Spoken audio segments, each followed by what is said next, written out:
What's up guys, welcome to what is, fingers crossed, the last build episode of the mighty turbo LS1 GU ute that we are doing. So still waiting for a dyno at the moment. That's why I say hoping that this is the last build video, because I'm hoping that it's not a super long wait for a dyno. Although it'll just mean it'll be a long dragged out episode. Doesn't really mean it won't be the last one. So anyway, Rex is working on the 4-inch exhaust, completing the exhaust. So, yeehaw. 4-inch is very, very large, big old pipe. But with what we're doing and where it's exiting and the muffler that we've got, it should sound the part. A few other developments as well. We've got a little bit of a leak from the thermostat housing, which I have to look into, which we've sort of just started to notice now. But you know, a few of those little teething things, which are often just a thing. I don't know why that would be leaking, but Might just be the seal on the thermostat or something. yeah. We'll have a look anyway, we'll investigate that. But Rex has been back and forth with the owner for a while, because we have been trying to decide what we're actually going to do as far as dumping the exhaust and where we're going to have the exit. So the owner wanted to have a rear exit, like have it go all the way out to the back, but he uses a tow bar carrier for his dirt bike, and he is a bit worried about you know, putting it out the back if it's going to damage the bike, or if we have to have it sort of pointing down and have it fairly low. And he was a bit worried about how that was all going to go about. Now, looking at underneath this thing where the tank is at the back as well, as far as a 4-inch pipe goes, there's not a whole lot of room for us to work with.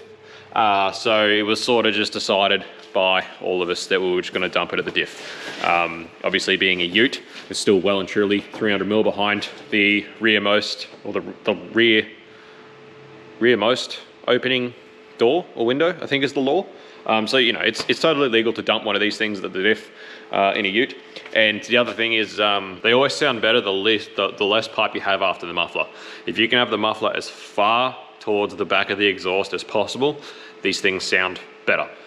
So it's pretty awesome that we actually get to have pretty much the muffler being the very last thing, and then it'll just dump straight out of the muffler, and that is obviously after the cat and everything else. But obviously there'll be a muffler and a dump, and that way if he does ever decide he wants someone to finish the exhaust or build an exhaust all the way out to the back, or if he changes the tray setup or the fuel tank setup and all of a sudden there is room or somewhere he would like the exhaust to route, it is going to be very easy for someone just to cut off at the muffler and finish it off from there. So not going to be a big deal. That's how it's going to be for the moment. The other thing is obviously time is money. So it's a very simple exhaust route. It's a nice, quick and easy one. It's not going to take us too long to get sorted. So Rex managed to get the exhaust pretty much finished off enough that it's up there at the moment. It's just sort of sitting on a few jacks and stuff. It's not actually mounted everywhere yet, but the exhaust, for all intents and purposes, is complete. Got Flynn here today supervising. He's letting us know if it's right or not. He's a bit sick, so he can't go to daycare, so business has to work, so I'll lose another day. Not that it's a bad thing getting to hang out with my young fella, but over the past 10 days, I've pretty much lost 8. Haven't we, buddy? But that's all right. Got knuckles for dad? Oh, gypped. Anyway, with the single muffler and the cat, she's pretty rowdy. It sounds awesome, as we expected. Sounds tough as, really tough idle. But it probably is just a little bit too rowdy. We're trying to figure out whether there's any way for us to fit a second muffler in it. There's really not much room. Like, there's not really any way to put a second one in there. So we're unsure whether we need to talk to the owner and see what he reckons first.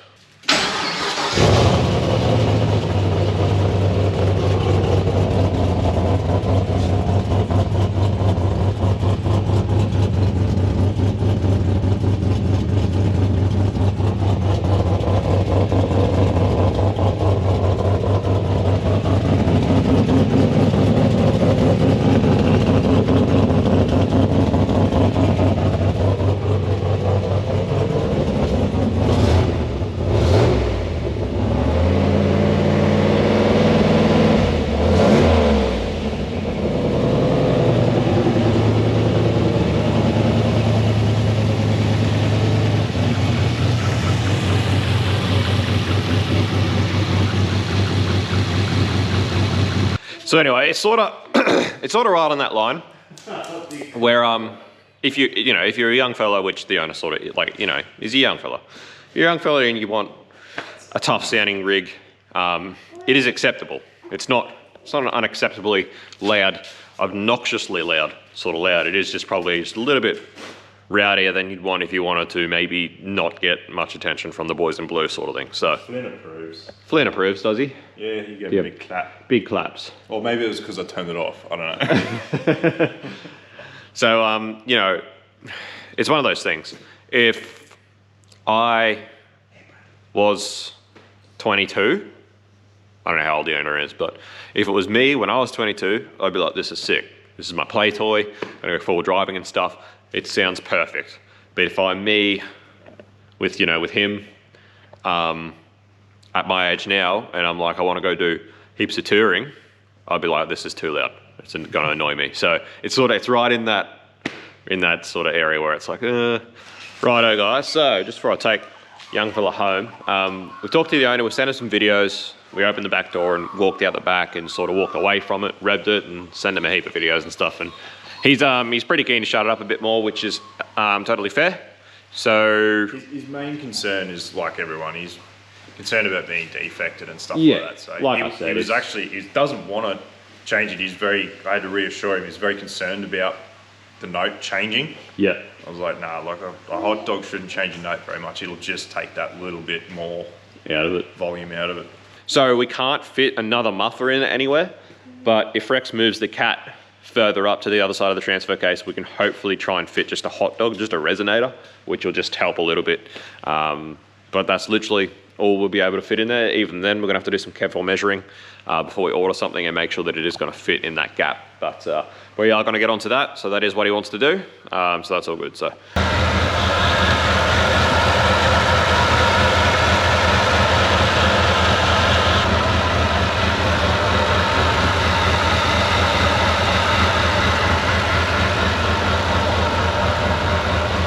Water leak's fixed. Doesn't appear to be any more fluid leaks. As you can see with the belt, we've now got the actual power steering system working. There's no power steering leaks, which is awesome. So yeah, water, everything's working, power steering's working, everything's sweet.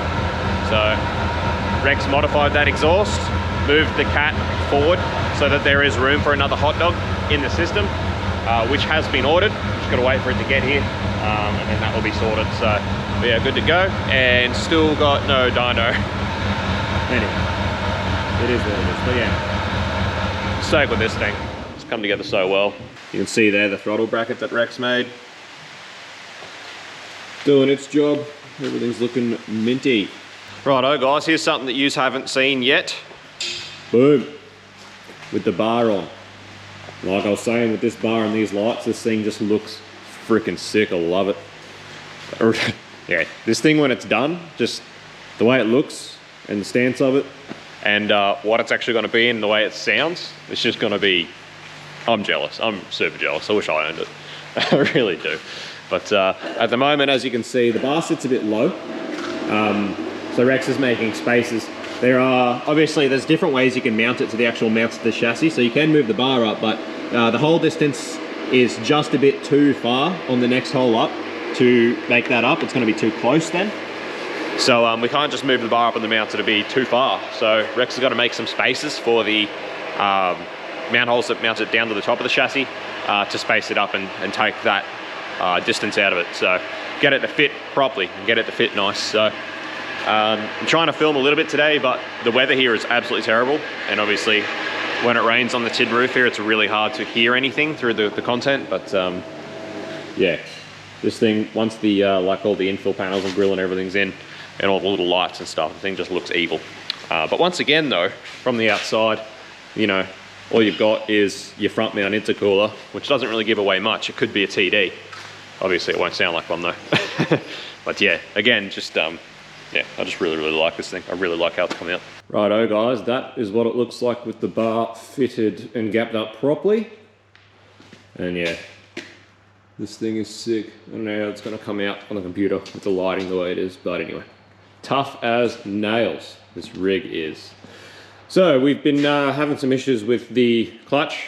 I think I might have mentioned in a previous episode, we had a lot of trouble with this clutch system, getting it to bleed up, particularly this master cylinder.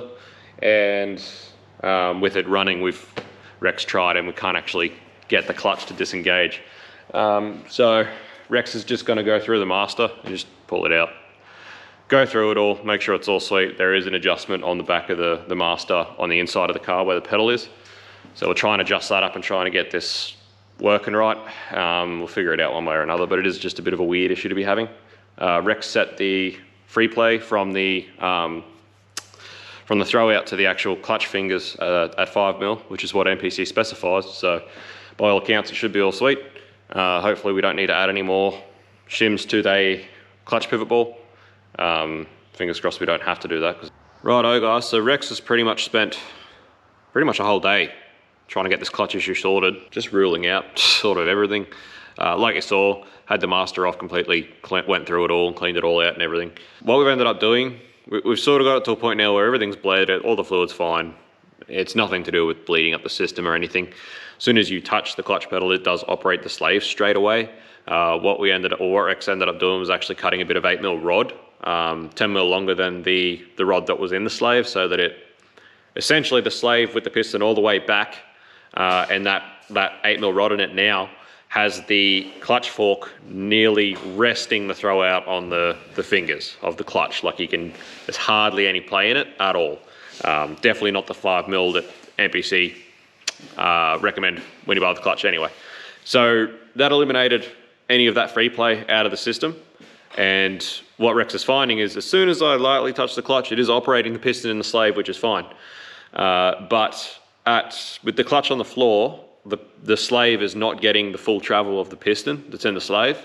And what we found is at the moment, look, we can get the clutch to disengage and we can select gears and that's fine. But the pickup point for the clutch is very, very close to the floor.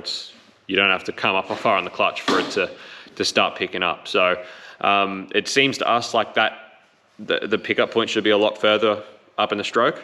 It seems like the slave should be a smaller diameter maybe, so that it actually does get, with this master, does get the full travel of the piston, which would give us just that extra bit of engagement on the clutch forks. So, it was working when it got here with the TD in, as far as that clutch fork, where the fork is on the input shaft and the pivot ball is mounted to the box, and none of that's changed from when it was the TD, and it's the same fork. So it's the same fork, same pivot ball, none of that's changed. Only thing that could have possibly changed is where the slave is, but obviously with Rex making that rod, that shouldn't matter anyway.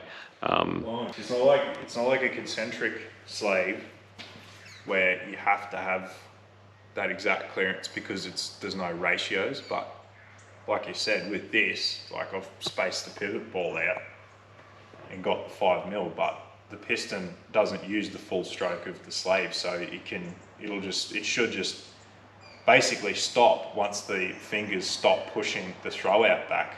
The piston should just stop there. Yeah. And that should be, and after that, as soon as you touch the pedal again, there shouldn't be any movement pick up in the from system. where that piston was. Should just go from there. So Yeah. I'll put this back in, but yeah, I don't. The only thing I can think of is we'll leave it like this, we'll run it, we'll dyno it, we'll bed the clutch in and just see what it does, because in theory, like as the clutch slowly wears, that pickup point should come Back further up away from the floor. So I don't know, maybe the bedding in process will give us that bit extra that we want, but Yep. I don't know. Anyway. Because it's a Castlemaine kit, but we use an NPC clutch, so it's sort of, Yeah. could there be slight differences? Like you said, if the Castlemaine rod shop is intended to use the 56 Yeah. Pressure plate. then As far as our AC system, I pretty much spent all morning just researching, trying to figure it out. We have bought a big set of hydraulic crimpers for doing AC lines, so we can start finally to do soft line AC lines. As you guys know, we've been doing a lot of brazing and stuff, and we've been able to braze two different lines together for a conversion. But as far as actually just completely making bespoke AC lines, this will be a bit new to us. So we're doing a lot of research about what fittings I need for what and where we can get them from and everything else. And I think I've got the system pretty well nutted out of my head. I've just ordered 2 fittings now that I'm going to wait for them to get here to test to make sure they're what I think they are on the car. As provided those are all good, then it's pretty much get the rest of the fittings that I know we need and make up these AC lines. So fingers crossed that works out pretty good. It'll be the first one we've done ourselves as far as full bespoke AC lines. So see how it goes. Righto guys, even the back's sort of been all cleared out. That's when you know things are getting real. Anyway, bonnet's going back on. Got a number plate on the front bar.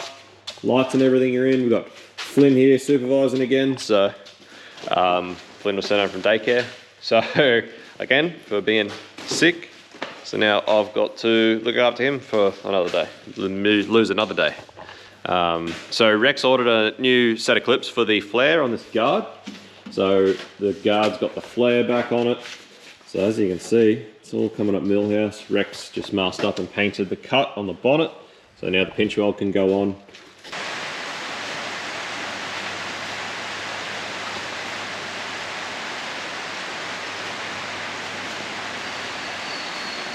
All right, guys, it is literally, it's still the same week, it's Friday, and against all odds, look what just rocked up. Floated here. So we are in record-breaking May weather, May rain, this absolute deluge. We've got roads blocked all around us, and we were told 2 days ago that because all the roads are blocked, nothing's going to be coming in and out, and we figured, oh, there's going to be a fair bit of delays as far as getting parts, and this is probably not going to rock up till next week. But against all odds, here it is, which means that it can go on this exhaust and the exhaust will actually be finished. Judging by that box, it literally floated here. But you know, whatever, it made it. Yeah, I don't think that's going to change the note that much. So just take that little bit out. Yeah, it just needs to make it a little bit quieter.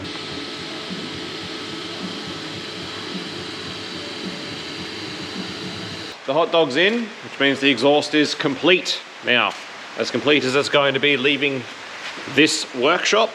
So let's start her up and see how different it sounds.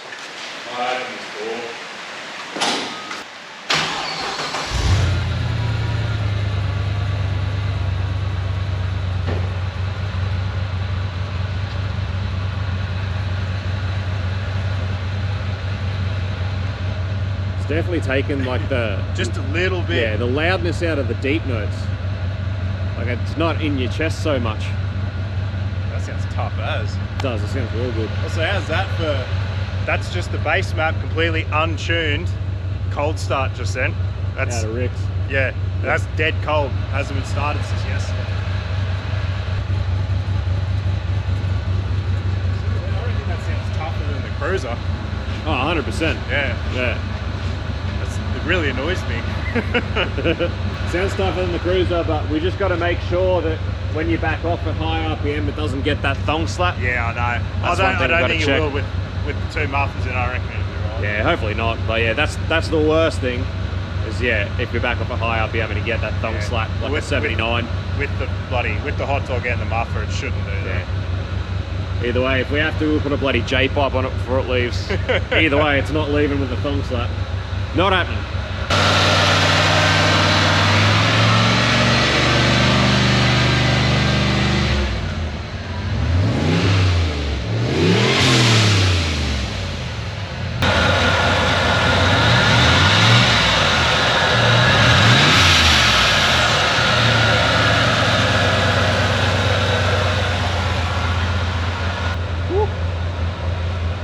Big old suck start. Good idea putting that snorkel gun in. Yeah. Honestly, I have to wonder. I saw some stuff on Facebook. There are other snorkels that had like laser cut, like PD caps on them, actual patrol buffer caps. So I have to wonder if maybe they just missed it. Yeah, maybe. I have to wonder if maybe they do come with a cap and they just missed this one. Maybe. Anyway, either way, it's got a cap on it now. That's the main thing. If you are wondering, I think I forgot to mention, but we do have clamps on the way for these. They're not going to be left unclamped. We do have clamps coming. Just as I was filming that, I actually remembered that I had these in stock from a previous build where I didn't use the T-bolts, I ended up using hose clamps. So we do have T-bolts in stock, we don't have to wait for them. We can just replace these when the other ones arrive. So yeehaw, we'll put them on now.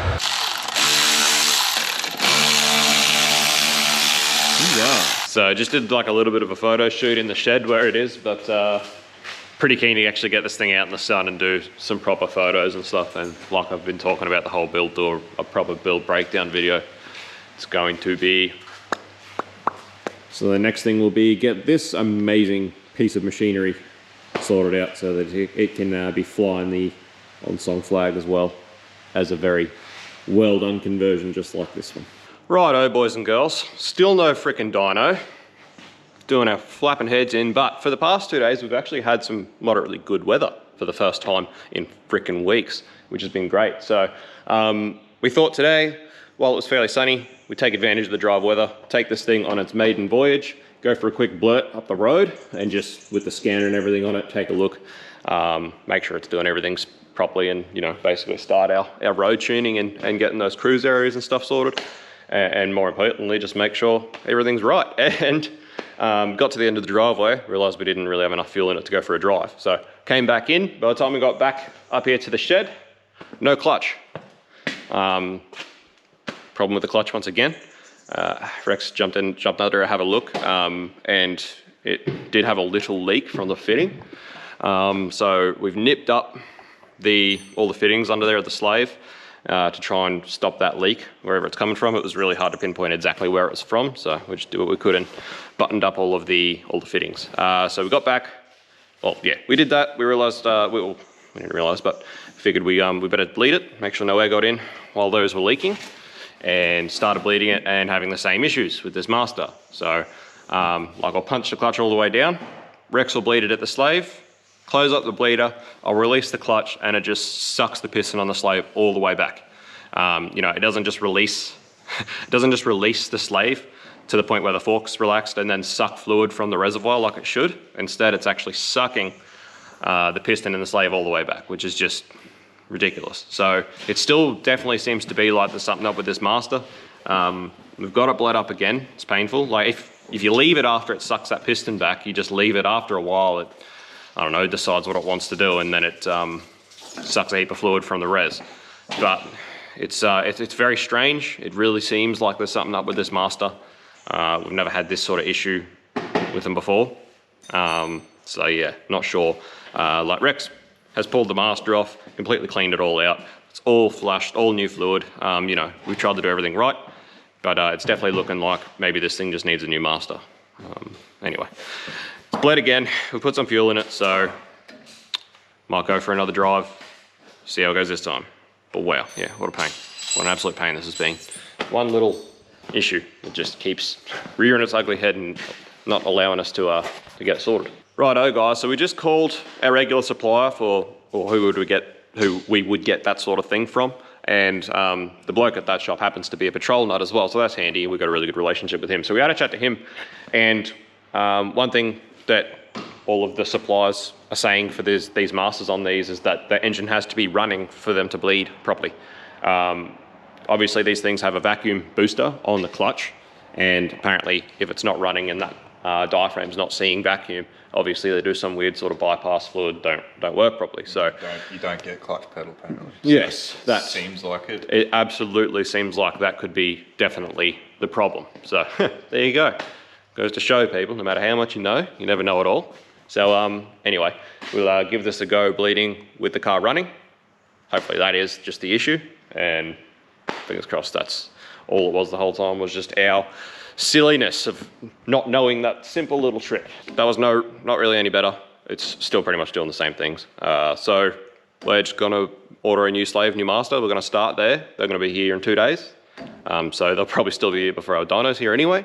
And we'll start there. I mean, worst case, that's not the issue, and maybe it's an issue with the diaphragm, but worst case is he's got spares, then it's not gonna hurt this thing to have new ones on it anyway. So we'll start there, hopefully get this thing sorted out. Righto guys, bit of progress. We have received our new master and slave for this clutch system. Rex has just had a play with the master on the bench and bled the master up on the bench, and it's not doing anything the other master was doing. It's not sucking your finger in when you pull the piston back, it's actually drawing fluid from the reservoir, so it's doing everything it should do. So that is promising that this was the problem all along, which would obviously be a great relief and very good to have it all sorted out. Not only that, but our aircon fittings that I wanted to get here to do some testing have arrived. So I can chuck these in, make sure they are what I think they are, again, guys, learning a lot about all this AC stuff, learning a lot about the fitting side of things with this build. So, righto, guys, we're on. Clutches a go, much nicer now. The pickup point's still fairly low, but we figure as it wears, it's gonna get further up. So yeah, we'll just see how it goes. It's still a lot freaking better than it was, a million times better. So that's awesome. So that's sorted out that issue, which is great. Our AC lines are a go. They're exactly the fittings that I needed, were what I thought. So that's awesome. So now I can jump in and order all the rest of the fittings that we're gonna need to complete these lines and get that on the way. I'm pretty sure the owner at this stage, if it's ready, is gonna pick it up this weekend. He's just gonna take it with no AC, he's just gonna have a heater for a little while, and he's entered King of the Strip as well, so we'll probably look at getting his AC lines done and getting it gassed up after King of the Strip. So we'll worry about that later. But for now, so it goes. Our retarder unit is back. It is in town where we get all our stuff delivered, so it's time for us to go and collect it and bring it back and finally get our dyno back together and back in operation, which is a freaking huge step forward. It's a huge relief for us. It's been a very, very long 2 months. It's probably been 7 or 8 weeks now. Huge. It's been massive. And it's killed us. So really looking forward to getting this thing back. Starting to get through a few of these cars around here. Yeah, it's gonna be wicked. So anyway, what better thing to take to go get it than the old uterus here. So we'll take it for a test drive now that we've got a clutch. Yay, the retarder's back. We can't put it back in the dyno.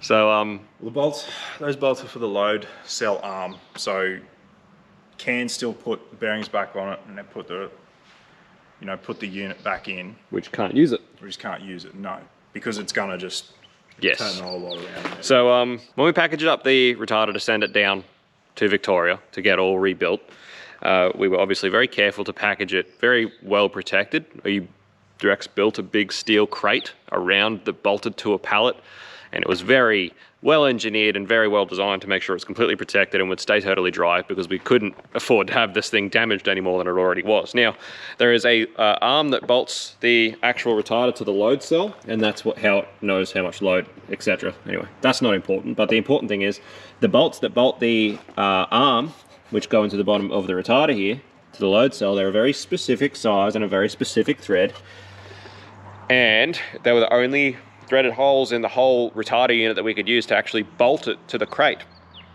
And we couldn't get any locally. We couldn't source any here. So unfortunately, we had to send the ones that actually bolt the load cell arm to the retarder, which is not something you ever want to do when you're sending something like this away. We literally sent it with nothing that it didn't absolutely have to be sent with, but we did absolutely have to send those bolts because they're the only thing we could use to actually bolt it down. So when we sent it, we were very specific, telling them that these are the bolts we've used to bolt it to the crate. Please make sure you keep them safe because they have to come back, because we need them to bolt the load cell arm back to the retarder unit. So we told them when we sent it down. We told them again when it arrived to them, and then when they called Rex to say that it was being packaged and sent back, Rex told them again and was very specific once again. So anyway, after being completely clear, completely specific about that, it rocked up here and there's no bolts to actually bolt the arm that activates the load cell to the retarder. So after all that, it's finally here. Can't even use it. We can't set it back up. We can't use it yet until we get those bolts. And it is 2:15 on a Wednesday afternoon. Their engineering guy doesn't work Wednesdays. Oh, their engineer guy doesn't work Wednesdays. She needs to get onto, they can't find the bolts, so obviously they've been completely misplaced. So they need to try and get onto their engineering team to find out exactly what the size and thread pitch is for whatever they used for this specific year model and dyno, so that they can try and source us some. Their engineering guy doesn't work Wednesdays, so she's gonna have to try and call him. Yeah, I don't know what's going on. I don't know what they're gonna do. But anyway, it's 2:15 on a Wednesday afternoon. Not relative to this build, but in other things, I've got this thing halfway through getting this all redone, and this needs to be finished and tuned, ready to be picked up on Sunday, and I can pretty much guarantee that's not happening. So,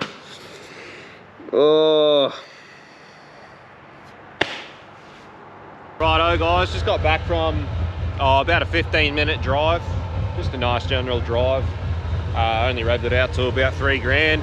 3 grand loaded up like in 4th gear. We're getting about about 4 and 5 pound. So you know, it's starting to spool up, behaving exactly how it should. Clutch is fine to drive. The sound is killer. It's freaking wicked. Like, I reckon we had the windows down the whole time, but just cruising along, like, there's no drone, absolutely no drone. It's honestly quite quiet when you're just cruising along. I reckon if you had all the windows up, you wouldn't even bother you at all to daily drive this thing. And that's coming from me, who's admittedly a bit of an old man when it comes to daily drivers and noise. But yeah, it went awesome. Temps awesome. Everything's perfect. Really just killed it. The only thing we're having issues with is still having issues with the closed loop and the fuel. We've got 2 brand new O2 sensors in there to go in it. We just forgot to put them in before we went for a drive, but we knew it was having problems with the closed loop. So we've got some brand new sensors there to put in it, but apart from that, got back, Rex just stuck his hand behind the heat shield where the clutch slave is, and it is like cold to touch, absolutely no heat. The heat shields are working awesome. Basically everything's perfect. Everything's doing exactly as it should. Sits about dead on 80 degrees coolant temp, just cruising around. Didn't get above that at all. Yeah, basically happy days. It's freaking wicked. Everything's perfect. So. Righto guys, so a couple of brand new oxygen sensors, and that has fixed the issue this thing was having with closed loop. So it's going into closed loop properly and everything else now, which is awesome. So it's currently Friday morning. This thing's all but pretty much just ready for a dyno tune, and like I keep saying, AC lines, but we'll sort that out. On our drive the other day, we noticed that the tacho keeps dropping in and out, so we do have to add a pull-up resistor to the tacho circuit to get that working properly. And then this silicon joiner here, the actual outlet on the LS pump's a bit smaller than 38, I think it's a 34 mil. And this was sort of just kept on leaking, so we actually bought a proper reducer instead of just having a 38 mil joiner that we thought we'd be able to squash down with the hose clamp. Isn't working, so we'll swap that out for the reducer that we bought, but apart from that, it's pretty much ready to go. So the way the clutch is, it still seems to us like it should be getting more travel on the slave. It's still not throwing the piston all the way out, or not pushing the piston all the way out, like it could be going further, which obviously to us, as we talked about earlier, seems to be a mismatch between the bore size between the master and the slave. But that's a brand new master and slave for this car, both brand new, not mismatched sort of thing. So it's obviously just the way that is. We do know of a company that can actually re-bore or downsize the bore on the master, which will obviously fix this issue. So what we're going to do is, the owner wants to try and pick it up this weekend. We're still trying to get it done. Hopefully the dyno's ready to go. Like I said, it's Friday, we're still waiting on them bolts, so hopefully they're here today. But if he takes the car this weekend, like we keep saying, it's going to have to come back for AC lines. We'll let him take it, see how he likes the clutch. Like, it's working fine, but it's just the pickup point's quite low on the floor. But if he doesn't like it, if he would like us to try and get it fixed for him, we've got the old master there, so we can send that to this company. They can re-bore it and downsize it and refurbish the master. And then when it comes back for AC lines, all we'll have to do is swap that one in, and then that should change the volume differential between the two and allow it to actually push that piston further out and engage that clutch much better, or disengage the clutch much better, I should say. So yeah, there's going to be that option as well, but we'll just see how he likes it when he takes it. So it's got pretty bad death wobbles, I think I said, with that drive. And so that's, like I said, he's entered for King of the Strip as well as us, as well as a few other people that we've tuned cars for. So he wants to get the front end all sorted out before King of the Strip. So we sort of want him to be able to come get it this weekend so he can take it, sort all that stuff out, get all that ready for King of the Strip. Then after King of the Strip, we'll start looking at AC lines. If he wants to change the clutch, we'll change it, etc, etc. So Rex has got the dyno pretty much ready to go. Otherwise, we're just waiting on these bolts. They shouldn't, yeah, fingers crossed they're here today. We can get this reaction arm sorted. We can have this thing on the dyno this afternoon, maybe. Or maybe this thing, and maybe that can wait till after. We'll see. So Rex just drove it from around the back, all the way around the front of the paddock and up to the shed. And the ducks are still just sitting in the paddock, so. I think that's proof enough that it's not obnoxiously loud. Yeah. Ducks ain't even care. All right, guys, big bad GU. So, we've been driving it around a fair bit while we were waiting for the bolts for the dyno to get back here. Just doing a fair bit of street driving. Like I said, like to street drive a lot, do a lot of street tuning to make sure that these are perfect when they leave and they do everything right. So, Engine wise, turbo wise, everything's freaking wicked. It drives quite nice, except for the freaking clutch. So even with that new Master and Slave driving it around yesterday, towards the end of our drive, after about an hour, it started fading and doing similar stuff. Like you're starting to get, because the pickup point's only just off the floor. Now once it fades that little bit, it's pretty much gone. It's really hard to get in and out of gear. It tries to drive through the clutch when you stop. It's not very good. It's not acceptable. We can't leave it like that, which is a pain in the ass because we really wanted him to be able to take it on Monday. But anyway, we're onto a mob, like I said, that can debore the slave. But like I told you at the start of this build, this is the first time we've done one of these with this particular conversion equipment.